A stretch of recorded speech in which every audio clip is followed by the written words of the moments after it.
Okay, good morning, students. Let me begin with chapter 4, heat. Okay, so this topic is really important one, and we haven't started this chapter in class 9 also. So let's begin with this new chapter called heat. Okay, so what we are going to study in this chapter is okay. So in this chapter, we are going to describe the source and importance of heat, distinguish between heat and temperature, specific heat capacity, derive the heat equation, and take the measurement of temperature, that is simple temperature, clinical, digital. Okay, so temperature को measurement कसरी निकाल्ने and solve simple numerical problems related to heat equations, त्यो सबै पनि गर्ने हाम्रो काम हो. Okay, so as we know this chapter होइन यो किताब हामीसँग छ, we can go through this chapter also and this book also, but I have one reference book for this topic. Okay, so I'll be going through that and hope that will be useful to you also. So both the contents are same. I'll just tell you the brief description regarding this chapter so you can continue with this. Okay, so this is the book. Yeah, bit colorful also. So what we can do is we can just write this as a form of note. Okay, in the form of notes are given to us in this book only. We can go through this directly. So what is there in the chapter? Let's see. In the chapter first we are going through the definition of heat. Now what is the definition of heat? Let's see. Heat is a form of energy which gives a sensation of warmth, right? Okay, so यो पढेकै टपिकहरू पऱ्यो. अब heat is a form of energy which gives a sensation of warmth, हामीलाई गर्माहट दिन्छ, त्यसलाई चाहिँ heat भन्दो रहेछ. Okay, generally in winters and all we need heat, so that is a form of energy. Wind energy, heat energy, sound energy, light energy सबै पढेको थियौँ. अब यसलाई चाहिँ एज अ च्याप्टरै पढ्नुपर्ने हुन्छ. ओके, अब हिट चाहिँ कहाँदेखि कहाँ फ्लो हुन्छ? Heat always flows from a hotter body to a colder body. अब दुईवटा बडी हट र कोल्डलाई सँगै राखिदियो भने त्यो एउटा बडी यदि तातो छ भने त्यसको हिट चाहिँ चिसो बडीतिर जान्छ र दुईटैको टेम्परेचर इक्वल हुनु जेलसम्म हिट चाहिँ फ्लो गरे गर्छ. कसबाट हिट फ्लो हुन्छ? हट बडीदेखि कोल्ड बडीसम्म हिट फ्लो गरे गर्छ. ओके, नाउ हिटलाई किन एनर्जी भनिन्छ भन्दा the sum of the kinetic energy is called the internal energy of the substance. The sum of the kinetic energy, कति त्यो मोलिक्युल्सले कन्टेन गरेको एनर्जीहरू हुन्छ त्यो सबैलाई internal energy of a substance भन्छ. The internal energy of flow in the body is called heat. Okay, internal एनर्जीको फ्लोलाई कुनै पनि बडीमा त्यसलाई हिट भनिन्छ. यो केमा डिपेन्ड गर्छ? The number or the amount of heat contained in a body depends upon the it depends upon the two factors, and what are they? Number of molecules of the body, that is mass of the body, and average kinetic energy of the molecule. दुईटामा depend गर्दो रहेछ heat of a body भनेको. भनेपछि कति चाहिँ hit बाहिर बडीको निस्किन्छ त्यो केमा फरक पर्यो? नम्बर अफ मोलिक्युल्स, कतिको बडीको मोलिक्युल धेरै छ अर थोरै छ र कति काइनेटिक एनर्जी अफ मोलिक्युल चाहिँ निस्किन सक्छ. ओके, अहिले हामीले जति पढ्यौँ यो सबै यति टपिकमा दिएको छ. हिट इज एनर्जीमा इन्टरनल एनर्जीको बारेमा दिएको छ. ओके, यसमै दिएको छ total amount of heat possessed by a body depends on internal energy होइन, नम्बर अफ मोलिक्युल्स, अनि नम्बर 1 अनि यता नम्बर 2मा दिएको छ average kinetic energy of molecules depend upon okay the mass of the body and temperature or average kinetic energy of the molecules. Okay, यो सबै दिएको छ, यहाँ पनि सेम छ. त्यसपछि आउँछ unit of heat. Unit of हिटमा हामीले के पढेको छौँ, के पढ्दैछौँ अहिले? 4200 joule is equal to 1000 calorie भनेपछि 4.2 joule is equal to 1 calorie. त्यही नै अब त्यहाँ पनि पढ्नेछौँ. ओके, त्यसपछि सोर्सेस अफ हिट चाहिँ हामीले कहाँबाट पाउन सक्छौँ, यो सबै टपिकहरू छ.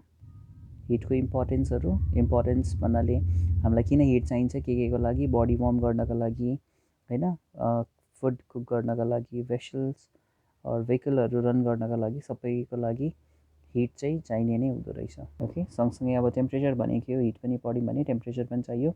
What is temperature? Measure of hotness or coldness of a body. And what is the basic principle in which thermometer works? When a body is heated it expands and it contracts on cooling. यो लास्टको bold राइटिङमा लेखेको छ, त्यो underline गर्दा हुन्छ तपाईँले. Second paragraph, second line. A thermometer works on the principle that when a body is heated, it expands and it contracts on cooling. Okay, अब यो टाइप्स अफ थर्मोमिटर पनि छ र त्यसको लिक्विडको बारेमा पनि छ. थर्मोमेट्रिक लिक्विडमा मर्क्युरी र एल्कोहल युज गर्न सकिन्छ. नम्बर 1 इज मर्क्युरी भनेको जुन त्यो थर्मोमिटर हुन्छ, थर्मोमिटरको भित्र हामीले के युज गर्ने हो, जुन लिक्विड युज गरिन्छ त्यो बेसिकली मर्क्युरी युज गरिन्छ. र एल्कोहल पनि युज गरेको पाइन्छ. Okay, same if we go through this book now. The unit of heat, as we know, heat is measured by calorimeter in joule or calorie. Okay, SI unit चाहिँ यसको joule हुँदो रहेछ. Joule is the SI unit of heat energy, where calorie is its CGS unit. Okay, अनि यसको युनिटलाई कसरी relate गरेको छ, 4.2 joule is equal to 1 calorie. So 1 calorie heat is defined as the amount of heat required to raise the temperature of 1 gram of a substance of pure water by 1 degree Celsius or 1 degree Kelvin. So त्यतिले raise गऱ्यो भने त्यसलाई unit of hit भनेको छ, त्यसलाई 1 calorie hit भनेको छ. Okay okay त्यसपछि आयो इफेक्ट अफ हिट. हिटले के गर्छ, hit increases the vibration of the molecules, जसले गर्दा बडीको टेम्परेचरमा चेन्ज आउन सक्छ, स्टेट, साइज, सल्युबिलिटी एन्ड केमिकल प्रपर्टिजमा पनि चेन्ज आउन सक्छ. यो सबै यसको इफेक्ट भयो. Okay, then as I mentioned you regarding the temperature, it is the measure of degree of hotness or coldness of a body, and it is also the average rate of vibration of the molecules due to heat. The heat को कारणले कतिको vibrate गर्यो मोलिक्युल्सहरू, त्यसलाई नै temperature भनेको छ. Okay, यहाँ हेर्नुहोस् त मेजरमेन्ट अफ टेम्परेचरमा, since Kelvin is also the SI unit of temperature, what we know is a thermometer is constructed on the principle that the substance expands on heating and contracts on cooling. यो तपाईँहरूले note गरिराख्दा हुन्छ, important question हो, प्रायः जस्तो सोध्छ. Okay, and liquid thermometers are more commonly used, in which the liquid like mercury or alcohol is used as a thermometric substance. यो भनेको थर्मोमिटरभित्र use गर्ने लिक्विडलाई थर्मोमिटर or thermometric liquids भनिन्छ, र त्यो लिक्विड थर्मोमिटरहरूमा चाहिँ कस्तो खालके ओके लिक्विड्सहरू युज गर्छ भन्दा, एउटा चाहिँ मर्क्युरी, अर्को चाहिँ एल्कोहल, त्यो दुईवटा टाइपको लिक्विड्सहरूलाई जेनरली युज गरिन्छ थर्मोमिटर्सहरूमा. ओके ओके थर्मोमिटर भनेको के हो होइन, हामी सबैलाई जेनरली थाहा छ, थर्मोमिटर भनेको टेम्परेचर चेक गर्नको लागि युज गर्ने डिभाइस हो. सो डेफिनेसन के छ, it is an instrument use for measuring the temperature of the body. Okay, so यसमा मर्क्युरीलाई किन थर्मोमेट्रिक लिक्विडको रूपमा पनि युज गरिन्छ भन्दा, यसको फलोइङ प्रपर्टिजहरूले गर्दा पनि हो. यहाँ 7वटा प्रपर्टिज दिएको छ, हामीले त्यहाँबाट कुनै पनि 3-4वटा लेखिराख्दा हुन्छ. यो क्वेसन पनि इम्पोर्टेन्ट छ, why mercury is use as the thermometric liquid, what are the reasons. Okay, so you need to give at least 4 to 5 reasons. So let's see these reasons. Number 1 is it is a good conductor of heat. Mercury धेरै छिटो or normally तातेको कारणले यसले के गर्न सकिन्छ, यसले temperature record गर्न सक्छ or मेजर गर्न सक्छ. It expands and contracts uniformly.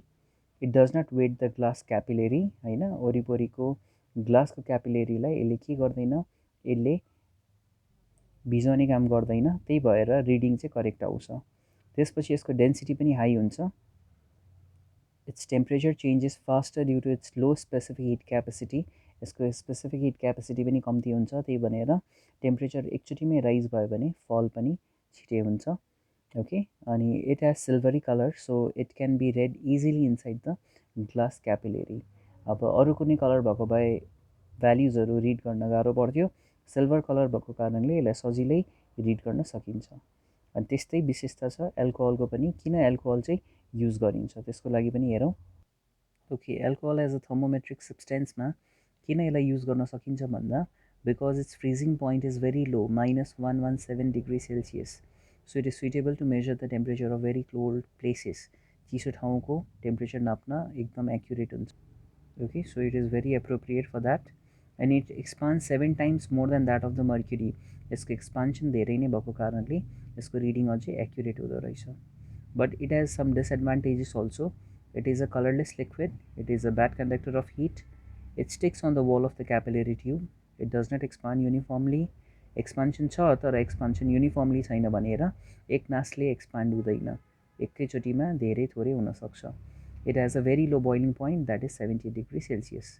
So it is not suitable even to measure and the boiling point of water, and it has low density. त्यो पनि छ.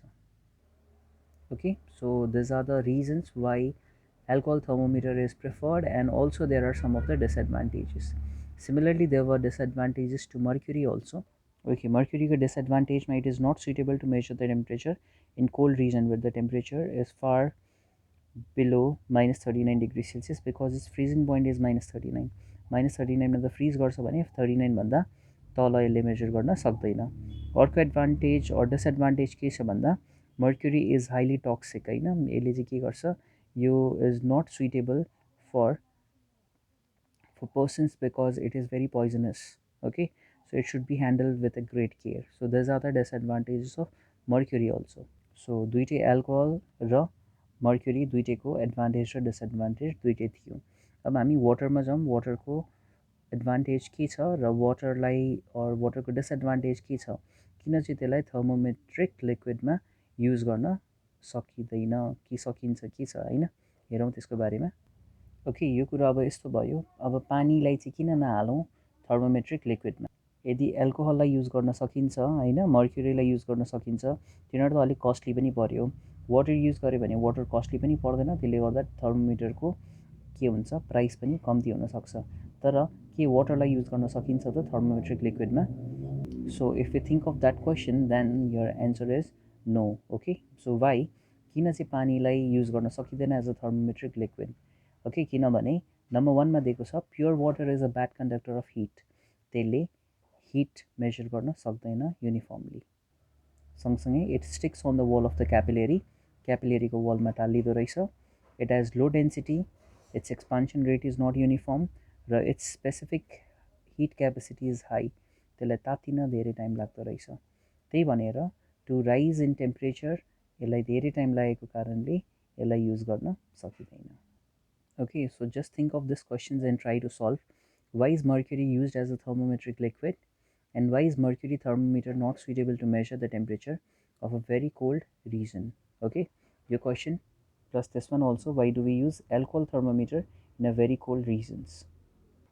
And next is, why can't water be used as thermometric liquids? Okay, so try to do this question and others will continue tomorrow. Thank you.